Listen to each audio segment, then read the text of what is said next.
नमस्कार। आज के वीडियो में हम पैरासिटिक एडाप्टेशन इन हेलमिंथीज यानी हेलमिंथीज में परजीवी अनुकूलन है उनके बारे में चर्चा करेंगे। ये परजीवी श्रृंखला का दूसरा वीडियो है जिसमें हम अडेप्टेशन या अनुकूलन के बारे में फोकस करेंगे। अडेप्टेशंस या अनुकूलन किसी जंतु के शरीर में पाई जाने वाली उन विशेषताओं को कहा जाता है जो उस जंतु को किसी आवास या वातावरण में रहने के योग्य बनाती है।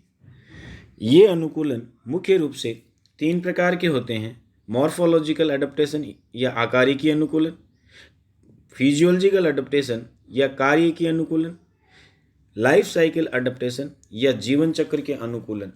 इन्हीं अनुकूलन को या अडेप्टेशंस को हम प्लेटीहेल्मिंथीज व एस्कहेल्मिंथीज में पढ़ेंगे। सबसे पहले यदि हम बात करें मॉर्फोलॉजिकल अडेप्टेशन या आकारिकी अनुकूलन की, तो हम ये कह सकते हैं कि ये वे अनुकूलन या ये विशेषताएं होती है जो जंतु के शरीर की आकार व आकृति के अंदर पाई जाती हैं। हम 2 चित्र देख रहे हैं इस स्क्रीन पर। पहला चित्र है फेशियोला हिपेटिका का, जो कि भेड़ की पित्तवाहिनियों के अंदर परजीवी होता है। दूसरा जो चित्र है वो टीनिया सोलियम का है, जो कि मानव की आंत के अंदर परजीवी के रूप में पाया जाता है। ये दोनों ही परजीवी अलग अलग आकृतियों वाले हैं। इनकी ये आकृतियाँ उनको अपने आवास में रहने के योग्य बनाती है। जैसे हम टीनिया सोलियम की बात करें तो ये रिबन के समान है और लंबाई इसकी जो होती है वो 2.5 मीटर के लगभग होती है। ये लंबाई और रिबन समान आकृति इसे परपोषी की आंत में रहने की सुविधा प्रदान करती है। फिर यदि अगली बात करें कि मॉर्फोलॉजिकल अडेप्टेशन के रूप में जो अगली विशेषता है वो बॉडी कवरिंग है। बॉडी कवरिंग या शरीर पर पाया जाने वाला आवरण जो होता है वो अलग अलग विशेषताओं वाला होता है। उसमें कौन कौन सी विशेषताएं पाई जाती है उसके बारे में यदि अपन बात करें तो सबसे पहली विशेषता क्यूटिकल का पाया जाना, मोटी क्यूटिकल का पाया जाना। क्यूटिकल हम ये कह सकते हैं कि एपिडर्मिस के बाहर पाई जाने वाली कवरिंग होती है। ये प्लांट्स में भी पाई जाती है और ये एनिमल में भी पाई जाती है। अलग अलग पदार्थों से ये निर्मित होती है। जैसे परजीवियों में ये स्क्लेरोप्रोटीन की बनी हुई होती है। ये स्क्लेरोप्रोटीन जो होता है उसका डाइजेशन नहीं होता, इसलिए यदि ये क्यूटिकल के रूप में स्क्लेरोप्रोटीन पाया जाए तो ये परजीवी दूसरे जंतु के शरीर में अपने आप को उसके पाचक एंजाइमों से बचा ले जाएगा। अदरवाइज इसका पाचन या डाइजेशन हो सकता है, क्योंकि हम कोई भी चीज़ खाते हैं तो उसका शरीर के अंदर पाचन होता है, लेकिन हमारी आहार नाल कुछ पदार्थों को नहीं पचा पाती। जैसे स्क्लेरोप्रोटीन है, इनसे बाल, नाखून, खुर ये जो बने होते हैं इनका डाइजेशन हमारी आहार नाल नहीं करती। परजीवियों में यही स्क्लेरोप्रोटीन क्यूटिकल का निर्माण करता है, जिससे उनका डाइजेशन नहीं होता। क्यूटिकल के द्वारा एंटी एंजाइम्स भी सिक्रीट किए जाते हैं। एंटी एंजाइम या प्रति एंजाइम उनको कहा जाता है जो आहार नाल में पाए जाने वाले एंजाइम्स को न्यूट्रलाइज कर देते हैं या उदासीन कर देते हैं। यानी इसको यूँ समझें हम कि टीनिया सोलियम जो मानव की आहार नाल में है उसके ऊपर मानव की आहार नाल उसे पचाने के लिए एंजाइम स्रावित करती है, लेकिन टीनिया सोलियम की क्यूटिकल है वो काउंटर अटैक के रूप में अपने शरीर से एंटी एंजाइम सिक्रीट करती है। ये एंटी एंजाइम्स मानव के एंजाइम्स को न्यूट्रलाइज या उदासीन कर देता है, जिसके कारण टीनिया सोलियम पर पाचक एंजाइमों का कोई असर नहीं होता। इसी तरह सूल या स्पाइंस की उपस्थिति मैंने लिखा है इसमें फेशियोला के अंदर। नीचे के इस चित्र में आप ये देख रहे हैं कि फेशियोला की बॉडी वॉल या देह भित्ति का ये काट या सेक्शन है जिसमें क्यूटिकल यहाँ तक बताई गई है। इस क्यूटिकल में ये ब्लैक कलर के स्पाइन या सूक दिखाई दे रहे हैं। इन सूक या स्पाइंस की सहायता से ये ग्रैब या पकड़ बनाता है, यानी इनकी सहायता से ये पित्तवाहिनियों के अंदर चिपका हुआ रहता है। इसी तरह नीचे के डायग्राम में आप देख रहे हैं कि टीनिया सोलियम या रिबन वर्म है उसके क्यूटिकल में ये इस तरह से आपको ये संरचनाएं दिखाई देती है, जिन्हें हम माइक्रोट्राइकीज या सूक्ष्मांकुर समान ये संरचनाएं होती है। ये सूक्ष्मांकुर समान संरचनाएं माइक्रोट्राइकीज जो होती है वो मानव की आंत में पाए जाने वाले माइक्रोविली में ठीक उसी तरह से फंस जाती है जैसे दोनों हाथ की उंगलियों को हम आपस में फंसाएं तो वो एक दूसरे में अटक जाती है। ठीक उसी तरह से ये माइक्रोट्राइकीज माइक्रोविली में अटक जाते हैं। इसके अलावा ये माइक्रोट्राइकीज एब्जॉर्प्टिव सरफेस या अवशोषण सतह का विस्तार करते हैं, जिसके सहायता से ये ज़्यादा मात्रा में भोजन परपोषी की आंत से अवशोषित कर सकता है। इसी तरह आप ये देख रहे हैं कि इसके अंदर पोर कैनाल पाई जा रही है। ऐसी कई पोर कैनाल जो है वो सतह पर पाई जाती है। इनकी सहायता से भोजन की बड़ी मात्रा को अवशोषित कर लिया जाता है। तो ये जो विशेषताएं हैं वो विशेषताएं शरीर में रहने के लिए या शरीर में चिपकने के लिए शरीर की सतह पर पाई जाती है। अगले स्लाइड में यदि हम देखें तो चिपकने वाले अंग या अधेसिव ऑर्गन्स, चिपकने वाले अंग या अधेसिव ऑर्गन्स वे ऑर्गन्स होते हैं जो किसी पैरासाइट को होस्ट की सतह पर अटैच होने में मदद करते हैं। इनमें हम देख सकते हैं ऑरल सकर्स या मुख चूसक वे होते हैं जो शीर्ष भाग में या हेड रीजन में पाए जाते हैं, जिनकी सहायता से परपोषी जंतु पर परजीवी चिपकता है। इसी तरह एसिटाबुलम, स्कोलेक्स ये भी अटैचमेंट ऑर्गन्स के रूप में काम करते हैं। स्कोलेक्स टीनिया सोलियम में पाए जाने वाला वो भाग है जो गर्दन या ग्रीवा के रूप में माना जाता है और इसके ऊपर हम कह सकते हैं कि हुक्स और सकर्स पाए जाते हैं, जिनकी सहायता से टीनिया सोलियम आंत में चिपकता है। इसी तरह अगली विशेषता यदि हम बात करें गमनांग या लोकोमोटरी ऑर्गन्स। साथियों, पैरासाइट किसी एक ही वातावरण में सामान्यतः रहता है और वो सामान्यतः उस वातावरण में रहता है जहाँ पर भोजन प्रचुर मात्रा में होता है। जैसे टीनिया सोलियम मान लीजिए एलिमेंट्री कैनाल में स्मॉल इंटेस्टाइन में पाया जा रहा है, जहाँ पे भोजन प्रचुर मात्रा में होता है, तो उसे अपने भोजन के लिए एक स्थान से चलकर दूसरे स्थान पर जाने की आवश्यकता नहीं पड़ती। उसे भोजन चूँकि वहीं उपलब्ध हो जाता है, इसलिए इनके अंदर लोकोमोटरी ऑर्गन्स एब्सेंट होते हैं या विकसित नहीं होते।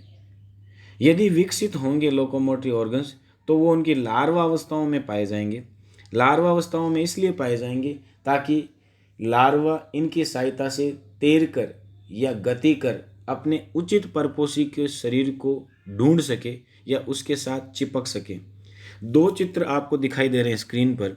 पहला चित्र जो है वो मीरासीडियम जो लार्वा है उसका, दूसरा चित्र है वो सर्केरिया लार्वा का है।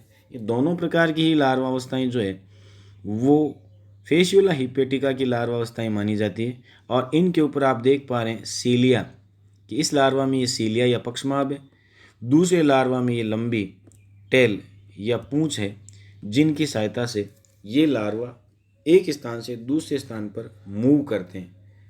उसके बाद में अगली विशेषता के रूप में यदि हम चर्चा करें तो एलिमेंट्री कैनाल या आहार नाल।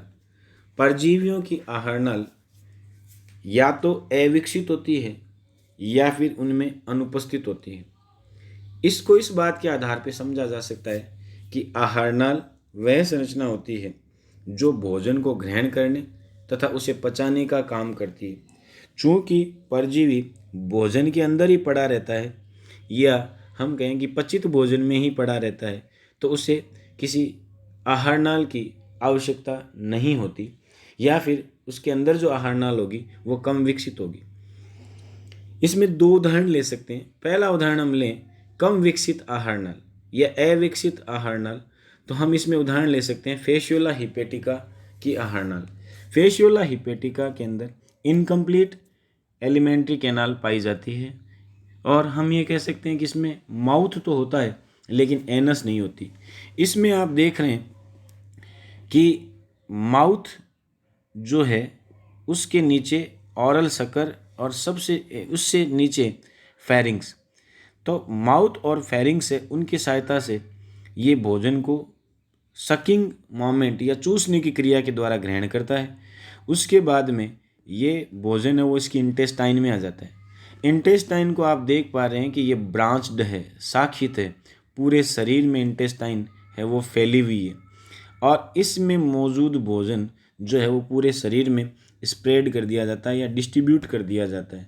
लेकिन यहाँ पर हम कह रहे हैं कि इसमें एनस या गुदा नहीं पाई जाती, तो इसकी एलिमेंट्री कैनाल जो होती है वो इनकम्प्लीट है, लेकिन परजीवी जीवन के लिए वो अनुकूलित है।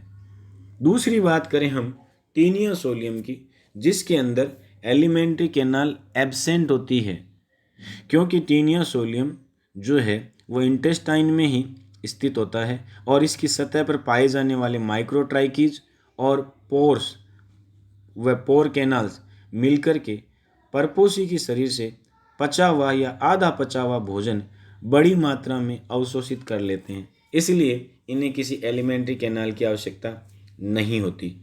यदि हम अगली विशेषता की बात करें तो वो उनके सर्कुलेटरी सिस्टम में होती है। सर्कुलेटरी सिस्टम इन परजीवियों में एब्सेंट होता है। सर्कुलेटरी सिस्टम इनके अंदर एब्सेंट इसलिए होता है क्योंकि अन्य विशेषताओं के रूप में इनकी एलिमेंट्री कैनाल और फ्लेम सेल्स जो होती है वो उत्सर्जी पदार्थ, पोषक पदार्थ और इसके अलावा जो ऑक्सीजन है उसका डिस्ट्रीब्यूशन कर सकती है। जैसे अपन ने पहले चर्चा की कि फेसियोला हिपेटिका में पाई जाने वाली ब्रांच्ड एलिमेंट्री कैनाल या शाखित आहार नाल जो होती है वो भोजन को पूरे शरीर में वितरित कर देती है। तो यहाँ पोषक पदार्थों को वितरित करने के लिए किसी सर्कुलेटरी सिस्टम की आवश्यकता नहीं है। इसी तरह इनके अंदर पाए जाने वाली फ्लेम सेल्स या ज्वाला कोशिकाएं जो होती है वो उत्सर्जी पदार्थों को कलेक्ट करने का काम करती है। ये ज्वाला कोशिकाएं पूरे शरीर में पाई जाती है और इनको ज्वाला कोशिकाएं या फ्लेम सेल्स इसलिए कहा जाता है कि इनके अंदर एक गतिशील या गति करने वाला फ्लैजिलम या कसाब पाया जाता है। उसकी मोमेंट को देखने पर यूँ लगता है जैसे दिए की लो टिमटिमा रही हो, इसलिए इनको हम फ्लेम सेल्स या ज्वाला कोशिकाएं कहते हैं। अगली विशेषता जो होती है वो तंत्रिका संवेदी तंत्र में पाई जाने वाली आकारी की विशेषता मानी जाती है। तंत्रिका संवेदी तंत्र या न्यूरोसेंसरी सिस्टम किसी जंतु में इसलिए पाया जाता है ताकि जंतु वातावरण में होने वाले परिवर्तन या उद्दीपनों को ग्रहण कर सके तथा उन उद्दीपन या स्टिमुलस के अगेंस्ट रेस्पॉन्स कर सके। अब चूंकि एक ही प्रकार का वातावरण है या एक जैसे वातावरण में ये रह रहे हैं, उसमें किसी भी प्रकार का परिवर्तन नहीं है, तो परजीवियों को ज़्यादा रेस्पॉन्स करने की आवश्यकता नहीं होती। इसलिए परजीवियों में न्यूरोसेंसरी सिस्टम या तंत्रिका संवेदी तंत्र अविकसित होता है या बहुत कम विकसित होता है। यहाँ चित्र में फेसियोला हिपेटिका का तंत्रिका तंत्र और टीनिया का तंत्रिका तंत्र दिखाया गया है जो सिंपली तंत्रिकाओं के रूप में है और ये तंत्रिकाएं ज़्यादा शाखित नहीं हैं या पूरे शरीर में फैली हुई नहीं। तो ये जो सिंप्लीफाइड या सरल तरीके का तंत्रिका तंत्र है वो भी एक अन्य प्रकार की विशेषता के रूप में इसलिए विकसित हो जाता है क्योंकि इनको ज़्यादा रिएक्ट करने की आवश्यकता नहीं है। उसके बाद में अगली विशेषता की बात करें तो वो कार्य की अनुकूलन से संबंधित होगी, जिसके बारे में हम अगले वीडियो में चर्चा करेंगे। जैसा कि मैंने बताया कि ज़्यादा लंबे वीडियो हैं उनको अपलोड नहीं किया जा सकता या उनको अपलोड करने में थोड़ी सी परेशानी होती है, इसलिए छोटे छोटे वीडियो बना कर के ये डाले जा रहे हैं। तो अगले वीडियो में हम फिजियोलॉजिकल अडेप्टेशन या कार्य की अनुकूलन के बारे में चर्चा करेंगे। आज के लिए इतना ही, धन्यवाद।